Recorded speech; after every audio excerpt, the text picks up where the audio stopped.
और चलिए देहरादून से ही जुड़ी हुई एक और बड़ी खबर की ओर भी रुख कर लेते हैं। दरअसल उत्तराखंड में ड्रोन को बढ़ावा देने पर फोकस किया जा रहा है।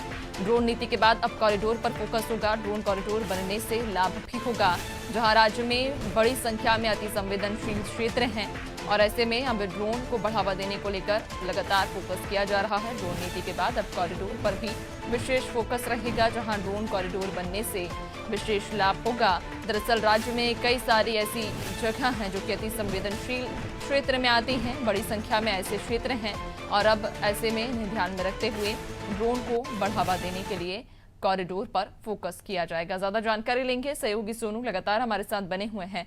सोनू, उत्तराखंड में ड्रोन को बढ़ावा देने के लिए कहा जा रहा है कि ड्रोन नीति के बाद में अब कॉरिडोर पर फोकस किया जाएगा। ड्रोन कॉरिडोर बनने से कितना लाभ होगा और कब तक उम्मीद है?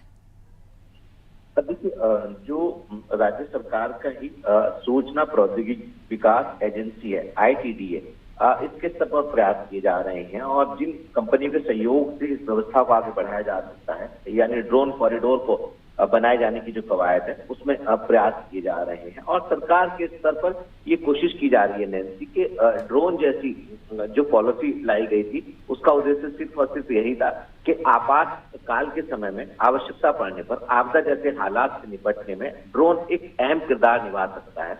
हालांकि संवेदनशील क्षेत्रों को अगर हम ध्यान दें तो निश्चित तौर पर ये कहीं ना कहीं सामरिक लिहाज से बहुत महत्वपूर्ण है, क्योंकि दो अंतर्राष्ट्रीय सीमाएं हैं उत्तराखंड की और राज्य स्तर की भी 2 राज्यों से सीमाएं जुड़ती हैं। तो ऐसे में कहीं ना कहीं जो संवेदनशील क्षेत्र है सुरक्षा के लिहाज से, जनता के लिहाज से और सामरिक लिहाज से, ऐसे में उनका भी ख्याल रखना होगा और खास तौर पर आपातकालीन के अलावा जब आवश्यकता पड़ती है, खास तौर से जब दवाई जैसी आवश्यकता की जरूरत होती है पर्वतीय क्षेत्रों में, तो कम समय में कम लागत में ड्रोन से पहुंचाई जा सकती है। इस तरीके के एक्सपेरिमेंट एम्स के साथ मिलकर सरकार ने और ITDA ने पहले किए भी हैं और वो सफल साबित हुए हैं। तो कहीं ना कहीं 10 किलो वजन तक ड्रोन को एक स्थान से दूसरे स्थान तक पहुंचाने में सहूलियत हुई है। तो अब ये देखना होगा कि जो पॉलिसी बनाई गई है उसके तहत कार्य तो शुरू कर दिया गया है, लेकिन जो कॉरिडोर ड्रोन के लिए बनाया जाना है आखिर ये कब तक अस्तित्व में आ जाएगा। और देखने वाली बात रहेगी वाकई सोनू कि आखिरकार अब नीति के बाद में जो ड्रोन कॉरिडोर को लेकर